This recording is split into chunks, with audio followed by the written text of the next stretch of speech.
여러분에게 질문 하나 던지겠습니다. 전혀 부담을 갖지 마시고,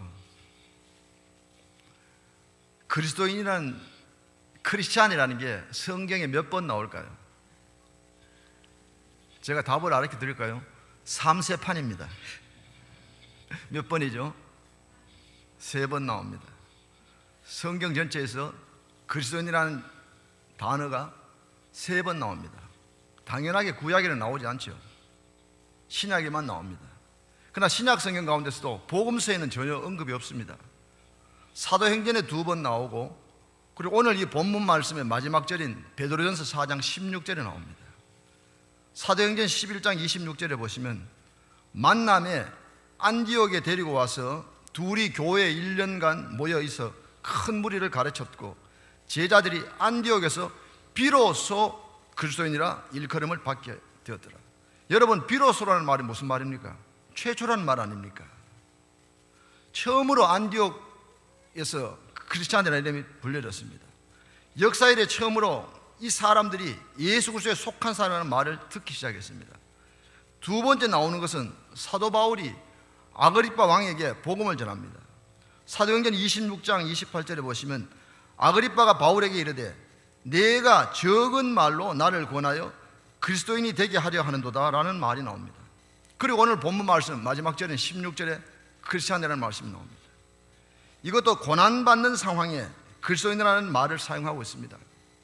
당시에 그리스도인들은 예수 그리스도를 믿기 때문에 고난을 받았습니다. 조롱을 받고 박해를 당했습니다. 앞서 말씀드렸습니다마는 이번 주 수요일 2월 14일이 사순절이 시작되는 애쉬 웬스데이, 제의 수요일 또는 성회 수요일이라고 하죠. 수년 전에 이 제의 수요일에 저는 패스트푸드 식당에 들른 적이 있었습니다. 그날 패스트푸드 식당 주인께서 하시는 말씀이 오늘은 소고기를 비롯한 육류는 잘 팔리지 않고 생선이 많이 나간다는 말씀을 했습니다. 그날 제가 식당 주인에게 되물었습니다. 사순절 기간 동안 내내 육류가 팔리지 않습니까? 라고 물으니까 그분은 이렇게 대답했습니다. 사순절 기간 동안 내내 그렇지는 않고 사순절 기간 동안 금요일에는 생선이 많이 나간다는 대답을 했습니다. 그 식당 주인은 이런 얘기를 했습니다. 처음에는 그런 내용을 잘 몰랐는데 같은 장소에서 한 20년 동안 식당을 경영하다 보니까 알게 되었다고 저에게 설명해 주었습니다. 바로 그날 저는 로스앤젤레스 다운타운에 있는 굿사마리탄 병원에 신방을 갔는데 상당수의 사람들이 이마에 젤을 바르고 다니는 것을 목격했습니다. 아마 여러분도 목격하신 분이 계실 거예요. 여러분께서도 잘 아시겠습니다만은 이 사순절, 순이라는 게 여러 개가 초순, 중순, 하순인 것처럼 상순, 중순, 하순인 것처럼 순은 열 아닙니까? 사순, 40이죠.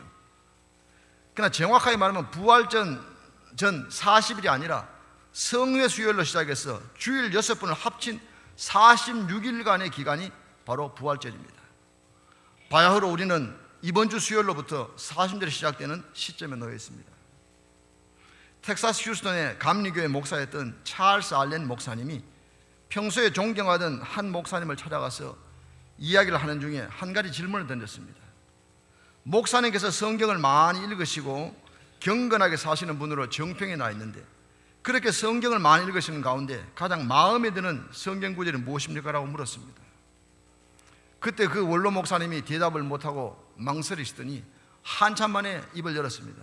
예, 제 마음에 드는 성경 구절은 아마 성경 전체에 10여 번 나올 겁니다. 그것은 그리고 다 지나가니라는 말씀이죠.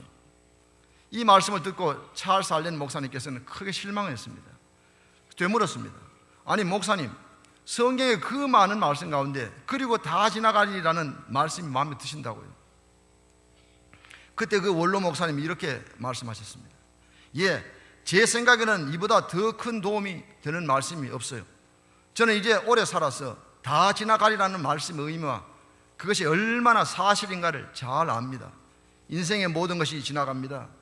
골치 아팠던 것도 지나갑니다. 전쟁도 지나갑니다. 제가 열정을 가지고 행했던 일도 지나갑니다. 사랑하는 사람도 지나갑니다. 청춘도, 권세도, 정욕도 다 지나갑니다. 한때 걱정스러웠던 일, 너무 가슴이 아팠던 일도 있었지만 지금 생각해보니 다 지나갔습니다. 이 말씀을 듣고 찰스 알렌 목사님은 많은 것을 깨닫게 되었습니다. 저는 수많은 장례식에 참석했습니다. 그런데 한 장례식이 지금도 제 뇌리에 생생하게 남습니다. 어디서 있은 장례식이냐 하면은 10번 이스트를 타고 가다가 코비나 포레스트 메모리얼 파크에서 있은 장례식입니다. 어떤 장례식이냐 하면은 교회에서 결혼식을 하면, 토요일날 결혼식을 하면 그 전 주간에 비건한 일로 이번 주 토요일날 결혼식이 있다면 오늘 주보에 토요일날 결혼식이 있다고, 누구누구 집안에서 결혼식이 있다고 납니다. 그것이 동부든 LA든 뉴욕이든 결혼식을 알리기 때문에 났는데, 그 청년이 파사디나 아치스쿨 좋은 학교 아닙니까? 나와서 디트로이트에 카 디자인을, 이 카 디자이너 하는데 결혼식 난다고 주일날 광고가 났는데, 그 한 주간에 무슨 사건이 났냐 하면은 교통사고로 세상을 뜬 것이 아니라 결혼한다고 병원에 건강 체크하다가 감염이 돼서 세상을 뜬 거예요. 여러분 한번 생각해 보세요. 교통사고 날 수 있지만 그런 일을 상상도 못할 일. 그 다음 주일날 뭐가 났냐면 그 청년의 장례식 광고가 났습니다. 주보에. 그 장례식에 참석을 했어요. 결혼은 동부에서 한다고 했습니다. 신랑 신부 될 사람이 왔습니다. 장인 장모 될 사람이 왔습니다. 그리고 동부에서 친구라고 결혼식 축하 부를 친구가 코비나에 와서 조가를 불렀습니다. 그것이 우리 인생입니다. 그러면서 한 번은 우리 다운이 가까운 노골역에 사는 분이에요. 제가 신방을 갔더니 그 아버님이, 목사님 이게 뭔 줄 아십니까? 뭡니까? 하니까 당신 아들이 그 해에 카 디자인 한데 상을 받아가지고 그 표창장이 자동차에 있어서 뒤틀어서 날라온 거예요. 그게 우리 인생입니다. 그 엄마 되시는 권사님이 10수년간 부엌에서 밥을 폈어요. 한 1000명, 2000명 밥을 푸는 그런 사역을 하셨죠. 기쁨도 슬픔도 고난도 다 지나갑니다. 이 세상에 영원히 머무는 것은 아무것도 없습니다. 그럼에도 불구하고 고통의 순간은 괴롭습니다.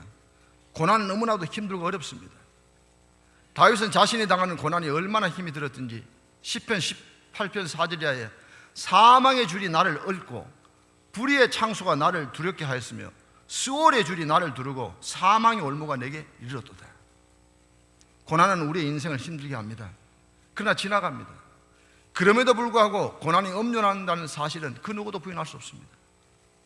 저는 어저께 우리 교인으로부터 오늘 목사님 피치 못해서 교회에 나오지 못하겠다고 연락을 제가 받았습니다. 안 나오셨네요. 그 가족 되는 분이 편찮아서 제가 계속 기도를 합니다. 그리고 그 친구 되는 분이 뉴욕에 계시는데 암이 사기라면서 목사님 기도해서 몇 달 전부터 제가 계속해서 기도했는데 어저께 연락, 그건 어떻게 됐냐 하니까 하나님 부르심을 받으셨다는 겁니다. 뉴욕에 계시는 분. 저도 참 너무너무 허탈했습니다. 그것이 우리 인생입니다. 저는 세상 뜬 사람을 위해서 계속 기도했잖아요. 결과적으로 오늘 이 본문이 언급되고 있는 베드로전서 1장 1절에 이 편지에 수신을 거론하고 있습니다. 오늘 본문은 베드로전서 4장입니다만 1장 1절입니다. 예수 그리스도의 사도 베드로는 본도, 갈라디아, 갑바도기아, 아시아와 비두니아에 흩어진 나그네. 여러분 디아스포라는 말을 들어보시죠. 흩어진 나그네입니다. 우리가 태평양에서 디아스포라로 살아가지 않습니까? 이 디아스포라의 뜻이 무엇입니까? 이 디아스포라의 뜻은 그리스 말로 디아라는 것은 흩어졌다는 말이고 스캐터, 스포라는 씨라는 말입니다. 두 단의 합성으로 흩어 뿌린 씨앗이라는 뜻입니다.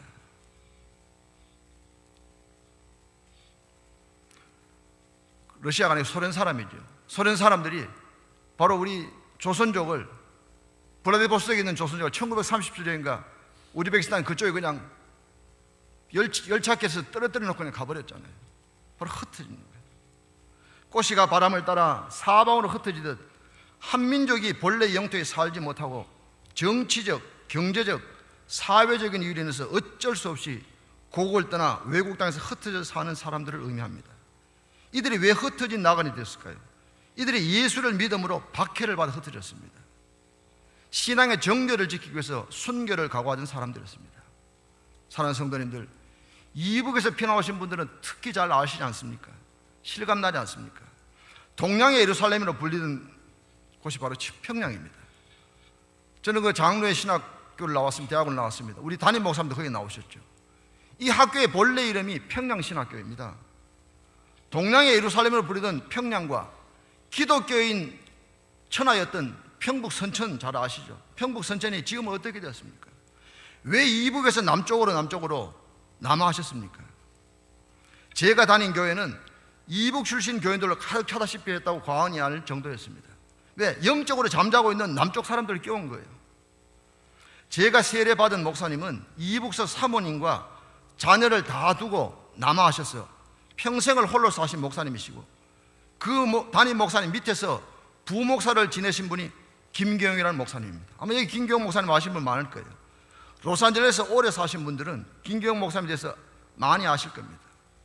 그분도 이북의 사모님과 자녀를 두고 남하하셔서 한평생 홀로 사시다가 1980년 가을에 마지막 이북 가셔서 사모님과 자녀를 만나보고 어떻게 되는지, 이북 사람들이 어떻게 했는지 미국으로 돌아오지 못하고 하늘나라로 가버리셨습니다. 남쪽에 영적으로 잠자고 있던 사람들, 잠자고 있던 교인들을 신앙의 자유를 찾아 목숨을 걸고 남쪽으로 피나오신 그분들로 인하여 영적으로 잠든 남쪽을 끼운 것 아닙니까? 그런 수혜자 가운데 한 사람이 바로 제 자신입니다. 여러분 잘 아시는 대로 사도행전 1장 8절 외우시면 많을 거예요. 자막에 나오지 않습니다. 한번 외워볼까요? 오직 성령이 너희에게 임하시면 너희가 권능을 받고 예루살렘과 온 유대와 사마리아와 땅끝까지 이르러 내 증인이 되리라 하시니라. 여기 물이 있는데요, 잉크 한 방울을 떨어뜨리면 확산되어 가지고 물이 확 퍼져나가잖아요. 오직 성령이 너희에게 임하시면 너희가 권능을 받고 예루살렘, 온 유다, 사마리아와 땅끝까지 이르러 퍼져나가라고 했습니다. 그런데 복음이 예루살렘에 머물고 퍼져나가지 않아 똘똘 뭉쳐있는 거예요. 퍼져나가지 않습니다. 그리고 7장에 가서 스데반이 순교를 합니다. 여러분 1장 8절을 뒤집으면 어떻게 됩니까? 8장 1절 아닙니까? 8장 1절은 이렇습니다. 사울은 그가 죽임당함을 마땅히 여기더라. 그날에 예루살렘에 있는 교회에 큰 박해가 있어 사도 외에는 다 유대와 사마리아 모든 땅으로 흩어지니라. 디아스포라가 되었다는 거예요. 그러니까 사도행전 1장부터 7장까지는 예루살렘에 똘똘 뭉쳐있는 거예요. 여러분 끼리끼리 사랑은 절대로 우리 주님 원하시는 사랑이 아닙니다. 편당짓는 겁니다. 퍼져나가라고 하는데 퍼져나가지 않지 않습니까? 8장 1절 뒤집어지면서 복음이 퍼져나갑니다. 그리고 9장에 사울이 바울로 되는 장면이 나오고요, 계속 퍼져나가요. 지금 여기까지 왔잖아요. 박해로 흩어져야만 했던 것입니다. 엄청난 박해와 고난이 닥치자 이들은 본토 친척 아비 집을 떠나야만 했습니다. 바로 이들에게 보낸 편지가 베드로전서입니다. 박해가 극심해져서 그리스도인이 위기에 처하게 됐을 때 심각한 고난으로 신앙 위협을 받을 때 보낸 것입니다. 오늘 주신 이 말씀은 이런 그리스도인의 고난에 대해서 말씀하고 있습니다. 주를 위한 고난에 대해서 말씀하고 있습니다. 여러분들 오늘 설교 제목이 무엇인지 알고 계십니까? 저기 나오네요. 그리스도인의 고난이 아니라 그리스도인과 고난입니다. 무엇이 다릅니까? 저는 이 설교 본문의 제목을 잡으면서 많은 갈등을 했습니다. 그리스도인의 고난이라고 할 때는 고난이 그리스도인의 삶 가운데 한 부분일 따름입니다. 우리가 피자나 이 파이를 가끔 먹게 되는데 피자나 파이를 이렇게 잘라서 전체 한 판이 아니라 잘라낸 한 조각입니다. 이것이 바로 그리스도인의 고난입니다. 그리스도인 삶 가운데 한 부분이 고난입니다. 그러나 그리스도인과 고난이라는 것은 그리스도인의 삶 전체가 다 고난으로 점철된 삶이라는 말씀이에요. 피자나 파이에 잘라낸 부분 중에 하나가 아니라 한 판 전체가 고난으로 점철됐다는 뜻입니다.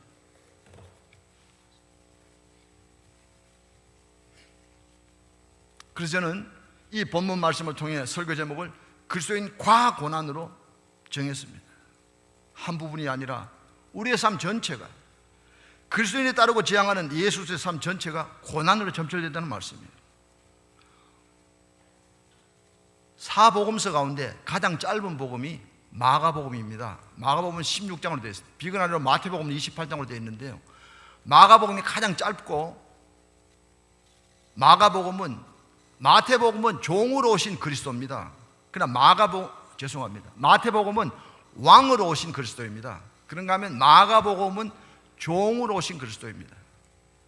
마가복음의 키워드가 뭐냐? 10장 45절, 인자가 온 것은 섬김을 받으려 하면요, 도리어 섬기려 하고 자기 목숨을 많은 사람의 뭐로?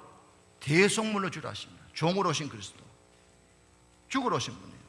고난과 십자가를 통과해야만이 부활이 주어집니다. 우리는 금년 2018년에 부활절을 향해 가고 있습니다. 그러나 사순절을 통과하지 아니하면 절대로 부활절이 주어지지 않습니다. 사순절을 영어로 LENT, 렌트라고 하죠. 여러분, 아파트 방세 내는 걸 RENT, 렌트라고 합니다. 이 발음이 제가 어떻든 렌트입니다. 예수님의 일생을 한마디로 요약한다면 렌트 인생이었습니다. 빌립 마곡간에서 나셔서 빌립 무덤에서 한 생을 마감하셨습니다. 빌립 무덤, 부자 아리마다 요셉의 무덤입니다. 요한복음 1장 14절에 말씀이 육신이 되어 우리 가운데 거하심에 우리가 그의 영광을 보니 아버지의 독생자 영광이요 은혜와 진리가 충만하더라. 영원하신 하나님이 인간의 몸을 입고 이 세상에 오신 예수님의 성육신의 사건, 역사를 비시와 예지로 갈라놓은 그 사건을 혹자는 영원히 시간 속으로 침범해 들어온 사건이라고 말씀합니다. 거기에 구원이 주어지죠. 마태복음 8장 20절입니다. 예수께서 이르시되 여우도 굴이 있고 공중의 새도 거처가 있을 때 인자는 머리 둘 곳이 없는 삶을 사셨습니다. 온전히 고난으로 점철된 삶을 사셨습니다. 그리스도인이 무엇입니까? 그리스도에게 속한 사람, 그리스도를 따라가는 무리가 아닙니까? 우리의 스승이 되시고 우리의 구세주가 되시고 우리의 주님이 되시는 그분께서 고난으로 점철된 삶을 사셨습니다. 그래서 오늘 제목이 그리스도인의 고난이 아니라 그리스도인 과고난이라는 말씀이에요. 먼저 오늘 첫 번째는, 오늘 이 본문 말씀은 고난의 불가피성을 말씀하고 있습니다. 고난당하는 것을 이상히 여기지 말라는 거예요. 12절에 보시면 사랑하는 자들아 너희를 연단하려고 하는 불시험을 이상한 일을 당하는 것 같이 이상히 여기지 말고, 하나님을 섬기는 사람들이 왜 고난을 당해야 하는지 이해하지 못할 때가 있습니다. 하나님을 믿는 자들도 고난을 당하면 놀라고 당황합니다. 왜 하나님께서 고난과 박해와 사고로부터, 암으로부터 지켜주시 아니하는지 항의하기도 합니다. 특히 불같은 시험이 닥칠 때 그러합니다. 그러나 이상 여기지 말라는 거예요. 베드로는 사랑하는 자들이 앞으로 겪게 될 고난을 너희를 연단하려고 하는 불시험이라고 말씀하고 있습니다. 여기서 불시험은 앞으로 다가올 시험이 불길처럼 뜨거워질 것이라는 의미와 함께 금이 불로 연단되는 듯이 시험이 그리스도인의 마음을, 믿음을 더 굳건해 하려는 연단의 과정임을 표현하고 있습니다. 베드로전서 1장 7절을 보시면 너희 믿음의 확실함은 불로 연단하여도 없어질 금보다 더 귀하여 예수 그리스도께서 나타나실 때에 칭찬과 영광과 존귀를 얻게 하라 할 것이니라. 여기서 불이 어떤 도구로 쓰여집니까? 연단하는 도구로 쓰여집니다. 불 속에서 금들은 얼마나 순수하게 연단됩니까? 모든 찌꺼기는 녹아 없어지고 순금이 구별되면서 정제된 모습으로 나타납니다. 그러합니다. 시련의 시간, 불시험의 어두운 시간은 순금과 찌꺼기를, 진짜와 가짜를 구별하는 시간입니다. 핍박이 올 때, 박해가 올 때, 고난이 찾아올 때, 이 고난 속에서 비로소 진정한 그리스도인의 모습을 드러낸다는 말씀입니다. 이 고난은 그리스도인을 순화시킵니다. 혹자는 고난을 제3의 성례전이라고 했습니다. 왜냐하면 고난이 우리의 삶을 순수하기 때문입니다. 고난이 우리의 삶을 하나님 앞에 점검하게 하기 때문입니다. 그러하다면 이 고난은 사실 어떤 의미에서는 은총일 수 있다는 말씀이에요. 지난 주일에 저희들이 성찬식을 가졌습니다. 매월 첫째 주일 성찬식을 하죠. 이 성찬식, 성례가 두 가지가 있죠. 세례와 성찬입니다. 하나님의 은혜의 사인이고 은혜의 수단이 바로 그렇다는 겁니다. 우리가 눈으로 보고 맛보는 사건입니다. 하나님의 은혜를. 욥기 23장 10절에 보시면 그러나 내가 가는 길을 그가 아시나니 그가 나를 단련하신 후에는 내가 정금같이 나오리라. 우리가 걸어가는 삶의 모든 길은 그분은 아십니다. 그러합니다. 고난의 풀무 속에서 우리의 삶과 인격이 재련된다는 말씀이에요. 그래서 그리스도인들에게 하나님께서 이 고난을 허락하신다는 겁니다. 요한 1서 3장 13절에 형제들아 세상이 너희를 미워하여도 이상 여기지 말라. 왜 그럽니까? 고난은 우리의 믿음의 현주소를 보여줍니다. 고난을 통해서 전적으로 하나님만을 의지하기 때문입니다. 그래서 고난이 우리를 주님께로 인도한다는 말씀이에요. 여러분이 행여나 어려움을 당할 때 고린도후서를 쭉 읽어보세요. 고린도후서는 위로의 서신입니다. 고린도후서 1장에는 특별히 3절 이하에 보시면 고난과 환난이라는 단어가 10번 정도 나오고 위로라는 단어가 10번 나옵니다. 고린도후서 1장 8절 9절 이하입니다. 형제들아 우리가 아시아에서 당한 환난을 너희가 모르기를 원하지 아니하느니 힘이 겹도록 심한 고난을 당하여 살 소망까지 끊어지고 우리는 우리 자신이 사형 선고를 받은 줄 알았으니 이는 우리로 자기를 의지하지 말고 오직 죽은 자를 다시 살리시는 하나님만 의지하게 하심이라.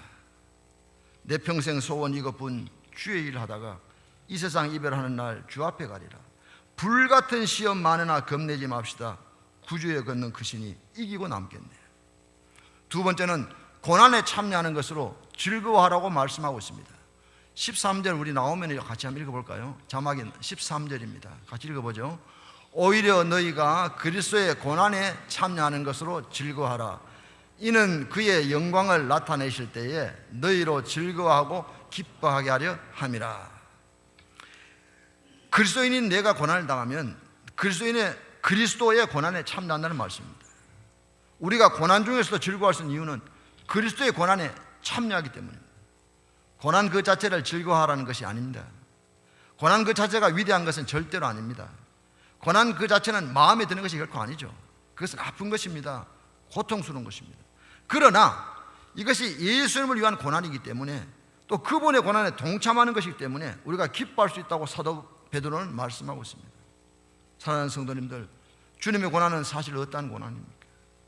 주님이 스스로 어떤 잘못을 행하셔서 그 대가로 받은 고난이 결단코 아니지 않습니까? 그래서 사실 자기 자신의 어떤 문제점 때문이 아니라 저와 여러분 우리 인류를 위한 대속의 고난입니다. 여러분 이사야 53장 5절 한번 해볼까요? 그가 찔리면 우리의 허물이 나며 그가 상하면 우리의 죄악을 인함이라. 그가 징계를 받으면 우리가 평화를 누리고 그가 채찍을 맞으면 우리는 나음을 입거든. 우리는 다 양같아서 그를 행하여 각기 제 길로 갔거늘 여호와께서는 우리 무리의 죄악을 그분에게 담당시키겠다는 겁니다. 대속의 고난입니다. 성경은 하나님의 백성들에게 시련이 있는 것을 당연시하고 고난을 당할 때 즐거워하라고 말씀하고 있습니다. 시련 당할 때 좋아할 사람 아무도 없습니다. 힘들어서 숨이 턱에 차고 고통이 오는데 웃을 사람 아무도 없죠. 그러나 목숨을 건 해산에 수고 있어야 예쁜 아이가 태어나고 비짓땀 흘리는 심한 훈련이 있어야 좋은 선수가 배출됩니다. 또한 훈련소에서 땀 한 방울은 전쟁터에서 피 한 방울을 대체한다고 하지 않습니까? 비바람을 맞은 나무가 좋은 제목이 됩니다. 바다의 파도가 높을수록 배는 더 빨리 가고 비 온 후에 땅이 더 굳어지고 마른 땅에 자란 나무는 물을 찾아서 뿌리가 더 깊이 들어갑니다. 헨리 비처라는 성서학자는 이렇게 얘기합니다. 하나님께서는 눈물 없고 아름다운 것, 보이지 않는 것을 보게 하기 위해서 우리의 눈을 눈물로 씻기신다고 말씀했습니다. 우리 그리스도인은 우리가 기도하며 흘리는 그 눈물 속에서 아름답고 영롱한 7가지 색깔의 무지개를 볼 수 있다는 말씀이에요. 사랑하는 성도님들, 아마 여기 바이올린 켜는 분도 계시리라 생각합니다. 우리가 나무가 1살, 2살 먹는 걸 연륜 나이트라고 하지 않습니까? 바이올린 한번 생각해 보십시다. 나무의 남쪽 부분의 나무를 떼어서 바이올린을 만들까요? 아니면 북쪽 부분의 나무를 떼어서 만들까요? 남쪽 부분의 나무는 햇볕을 잘 받아서 나무가 듬성듬성하게 자랍니다. 그러나 북쪽 부분은 햇볕을 보지 못하기 때문에 촘촘하게 자랄 수밖에 없습니다. 바로 이 북쪽 부분의 나무를 떼어서 바이올린을 만든다는 말씀이에요. 서세리 시이펄은 공산당이 동구권의 하나인 루마니아를 다스릴 때 많은 성도들이 고통을 받았는데 그중 대표적인 분이 범브란타라는 목사님입니다. 14년 동안 감옥에 갇혔고 하나님의 지하운동이라는 책을 쓰셨죠. 한국에도 다녀가셨죠. 수년 전에 하나님 부르심을 받았습니다마는 그분의 글 가운데 이런 얘기했습니다. 어느 농부가 예수를 믿다가 감옥에 들어가서 수개월 동안 아주 고생스러운 감옥 생활을 하고 나왔습니다. 그런데 얼마 지나지 않아서 내가 만약 복음을 전하다가 또 감옥에 들어갈 수 있겠냐는 하나님의 음성을 듣게 됩니다. 그래서 그는 주님, 그것을 주님이 기뻐하신다면 기꺼이 받아들이겠습니다라고 얘기를 했습니다. 아니나 다를까 전도하다가 또 붙잡혀서 감옥에 들어갔습니다. 그런데 감옥에 들어간 어느 날 옆방에서 인기척이 들려와서 벽을 두드렸습니다. 그리고는 귀를 벽에 대고 말하면서 대화를 합니다. 그 사람도 예수를 믿는다는 것이었습니다. 예수 믿기 때문에 감옥에 들어온 것이 틀림이 없는 것 같았습니다. 그래서 우리 서로 잘 버팁시다. 예수님께서 도와주십니다. 힘을 내십시다 라고 피차간에 위로를 했습니다. 옆방에 있던 사람은 젊은이였습니다. 그 젊은이에게 어떻게 해서 감옥에 들어왔냐고 물었더니 그 젊은이가 얘기합니다. 저는 아버지가 예수님 때문에 고난받는 것을 영광으로 여기시는 것을 보았기 때문에 저도 고난받기로 했습니다 라고 얘기했습니다. 그런데 알고 보니 그 젊은이는 자기 아들, 바로 범브란트 목사님의 아들이었던 것입니다. 너무나 놀라운 광경이었습니다. 아버지가 고난받는 것을 본 아들이 그것이 얼마나 영광스러운 것인가를 깨달아서 기쁨으로 자기 자신도 고난을 자처하면서 부자지간에 감옥에 들어간 것입니다. 베드로전서 2장 19절 이하입니다. 부당하게 고난을 받아도 하나님을 생각함으로 슬픔을 참으면 아름다우나 죄가 있어 매를 맞고 맞으면 무슨 칭찬이 있으리요. 그러나 선을 행함으로 고난을 받고 참으면 이는 하나님 앞에 아름다우니라. 이를 위하여 너희가 부르심을 받았으니 그리스도 너희를 위하여 고난을 받으사 너희에게 본을 끼쳐 그 자취를 따라오게 하셨느니라. 시편 71편 18절 이하의 말씀입니다. 하나님이여, 내가 늙어 백발이 될 때에도 나를 버리지 마시며 내가 주의 힘을 후대에 전하고 주의 능력을 장래의 모든 사람에게 전하기까지 나를 버리지 마소서. 하나님이여, 주의 의가 또한 지극히 높으시니이다. 하나님이여, 주께서 큰일을 행하사오니 누가 주와 같으리까. 우리에게 많고 심한 고난을 보이신 주께서 우리를 다시 살리시며 땅 깊은 곳에서 다시 이끌어 올리시리이다. 나를 더욱 창대하게 하시고 돌이키사 나를 위로하소서. 우리 주님 말씀하셨습니다. 누구든지 나를 따르거든 자기를 부인하고 자기 십자가를 지고 나를 따르라. 사랑하는 성도님들, 그리스도의 부활을 체험하기를 원하십니까? 영광스러운 기쁨을, 영원한 기쁨을 원하십니까? 그러면 그리스도를 위한 고난을 피하지 마십시오. 고난에 참여하는 자만이 하나님 영광에 참여할 수 있습니다. 다시금 반초합니다. 시편 77편 20절입니다.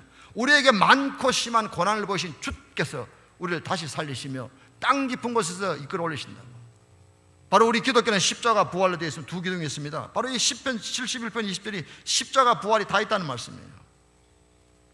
한 성경학자는 고난과 영광은 트윈, 쌍둥이라고 했습니다. 이 고난과 영광은 결코 분리될 수가 없습니다. 고난이 있는 곳에 영광이 있습니다. 영광이 있는 곳에 고난이 있습니다. 그럼 우리가 영광을 원한다면 고난을 통과해야만 합니다. 사순절을 통과해야 부활절이 있다는 말씀이에요.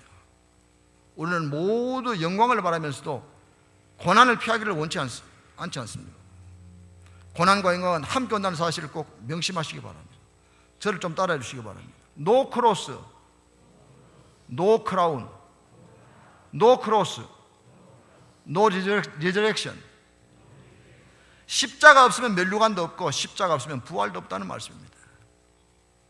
십자가와 죽음이 없으면 다시 사는 부활이 없고 사순절을 통과하지 않으면 절대로 부활절에 이르지 못합니다. 사랑하는 성도님들, 이런 엄연한 진실 앞에 머리를 숙이며 이 사순절을 경건하게 보내셔서 부활과 승리의 삶을 만끽하며 살아가시는 저와 여러분 되시길 바랍니다. 신앙의 푸른 계절이 되시기를 소원합니다. 마지막으로 우리가 고난당할 때 하나님의 영이 함께 하십니다. 우리 14절 같이 볼까요? 14절입니다. 같이 보시죠. 너희가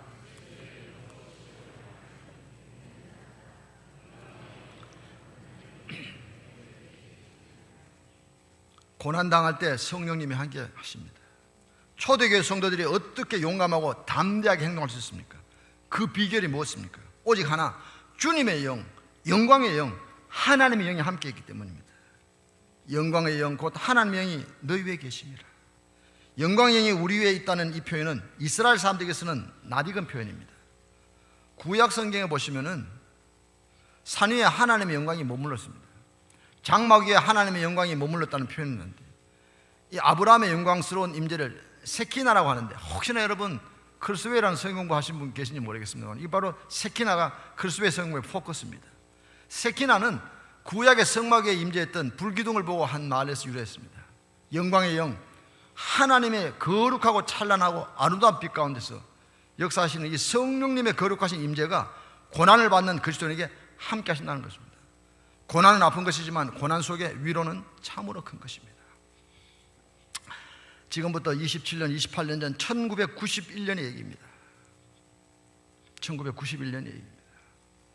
어떤 고등학생이 어떤 집사님에게 아들이 둘이 있었는데, 막내 아들이 고등학교 다니는데, 여러분 러시아 룰렛 게임이라고 알죠? 그 게임을 했는데 막내 아들이 세상을 떠난 거예요. 여러분 한번 생각해 보세요. 고등학교 다니는 아들이 그냥 남의 얘기가 아니라 세상, 그 아버지가 그 마음이 어떻겠습니까? 그러면서 교회에서 장례식을 잘 치렀죠. 그리고는 그분이 그 자기 사랑하는 막내 아들을 잃은 그 아버지가 고통 가운데 경조배 일을 20수년 동안 1년에 장례식 한 50번 이상 한 1000번도 더 참석했을 거예요. 제가 지난 월요일 날, 이번 월요일 날 장례식에 참석했는데 106세 되신 장로님의 장례식을, 106세, 1912년생이십니다. 아니나 다를까 조금 전에 얘기한 그 아버지 되는 분이 거기서도 봉사를 하시더라고요. 에베소서 6장 23절 24절에 아버지 하나님과 주 예수 그리스도께로부터 평안과 믿음을 겸한 사랑 형제들이 있을지어다. 우리 주 예수 그리스도를 변함없이 사랑하는 모든 자에게 은혜가 있을지어다. 그냥 그 아픔이, 그 사랑하는 아들을 위해서 교회에서 장례식 치르는 그게 감사해서 수십 년 동안 섬기는 것을 보았습니다. 고린도후서 1장 3절에 아까도 제가 말씀했죠. 고린도후서 찬송하려다 그는 우리 주 예수 그리스도의 하나님이시요 자비의 아버지시요 모든 위로의 하나님이시며 우리의 모든 환난 중에서 우리를 위로하사 우리로 하여금 하나님께 받는 위로로서 모든 환난 중에 있는 자들을 능히 위로하게 하시니시오. 그리스도의 고난이 우리에게 넘치는 것 같이 우리가 받는 위로도 그리스도로 말미암아 넘치는도다. 고난은 아픈 것이지만 고난 속에서 위로는 참으로 큽니다. 왜냐하면 성령님의 놀라운 임재를 체험할 수 있기 때문입니다. 아까 얘기했습니다만 사도행전 보시면 7장에 나오는 스데반을 한번 생각해 보십시오. 스데반이 죽을 때 무엇을 보았습니까? 돌팔매질 당하며 목숨을 잃어버릴 위기에 처했을 때 사람들은 스데반의 얼굴이 천사처럼 빛난다고 했습니다. 그래서 스데반의 본인은 예수님께서 하나님 우편에 계신 영광스러운 모습을 보았습니다. 스데반은 능히 순교할 수 있게 만든 겁니다. 보십시다. 주님이 함께 하실 때 그 영광이 드러난다는 말씀입니다.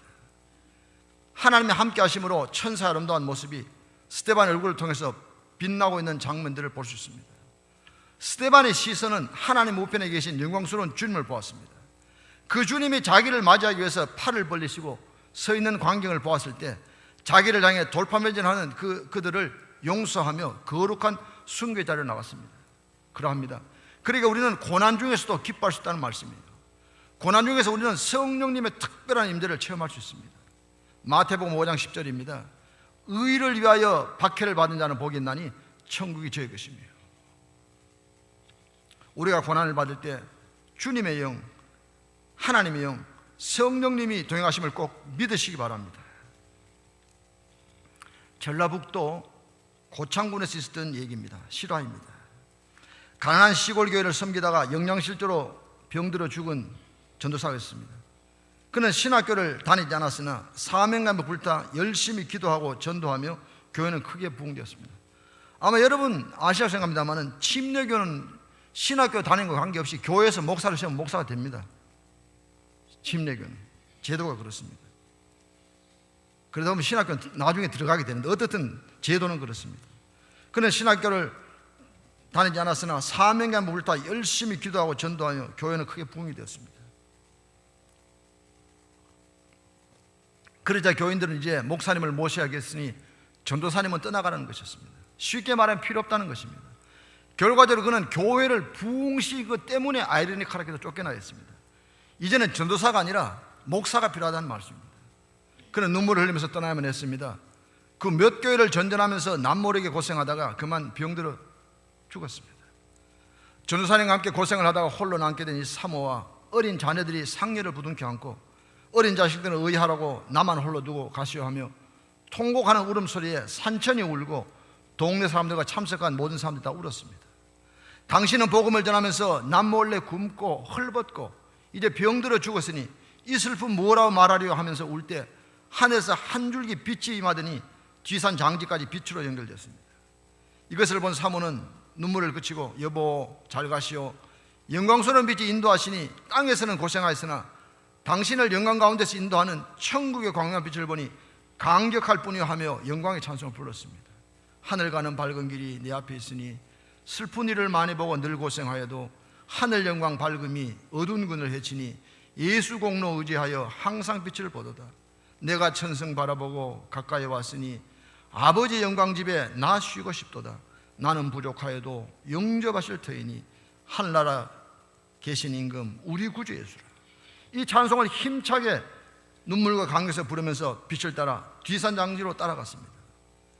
교회를 부흥시키고도 교회를 쫓겨다니며 죽을 때까지 사명감의 복음을 전할 종에게 하늘의 위로가 있기를 빌었습니다. 나의 달려갈 길과 주 예수께 받은 사명 곧 하나님의 은혜에 복음 증가리를 마치라면 나의 생명을 조금도 귀한 것을 여기지 않는다. 이런 심정으로 교회를 섬겼던 것입니다. 드디어 뒤산 장지에서 하관식을 마치고 나니 빛은 사라졌습니다. 이 사실을 목격한 사람은 모두 다 충성스러운 종의 최후 모습을 감격했습니다.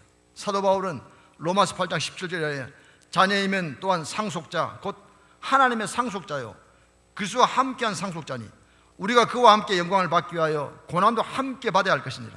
생각한데 현재의 고난은 장차 우리에게 나타날 영광과 좋게 비교할 수 없다고 했습니다. 그러합니다. 현재의 고난은 이민광야의 삶을 살아가는 이민자인 저희들에게는 장차 하늘나라에서 받을 상급과는 결단코 비교할 수가 없습니다. 바울이 감옥에 갇혀 쓴 옥중서신 가운데 하나인 빌립보서 1장에 이런 얘기를 합니다. 그리스도를 위하여 너에게 은혜를 주신 것은 다만 그를 믿을 뿐 아니라 또한 그를 위하여 고난도 받게 하려 함이니라. 디모데후서 3장 12절에 믿음의 아들 디모데에게 사도 바울이 이런 얘기를 합니다. 무릇 그리스도 예수 안에서 경건하게 살고자 하는 자는 박해를 받으리라. 또한 우리 주님 친히 말씀하셨습니다. 세상에서 너희가 환난을 당하나 담대하라. 내가 세상을 이겼노라고. 난가리 세서먼교회 믿음의 권속들 432일이 뭔지 아시죠? 무엇입니까? 이사야 43장 21절입니다. 이 백성은 내가 나를 위하여 지었나니 나를 찬송하라 하시니라. 우리 찬송가 324장을 하나님께 신앙 고백적인 차원에서 올려드리며 말씀을 맺고자 합니다. 324장입니다.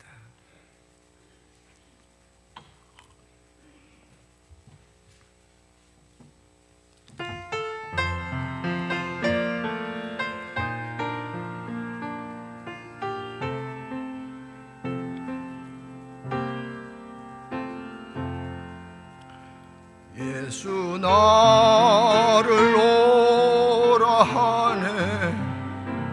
예수 나를 오라 하네. 어디든지 주를 따라 주와 같이 가려네. 주의 인도하심 따라 주의 인도하심 따라 어디든지 주를 따라 주와 같이 가려네. 겟세마네 동산까지 주와 함께 가려 하네. 피땀 흘린 동산까지 주와 함께 가려네. 인도하심 따라 주의 인도하심 따라 어디든지 주를 따라 주와 같이 가려네. 심판하실 자리까지 주와 함께 가려하네. 심판하실 자리까지 주와 함께 가려네. 주의 인도하심 따라 주의 인도하심 따라 어디든지 주를 따라 주와 같이 가려네. 주가 크신 은혜 내려 나를 항상 돌보시고 크신 영광 보여주며 나와 함께 가시네. 주의 인도하심 따라 주의 인도하심 따라 어디든지 주를 따라 주와 같이 가려네.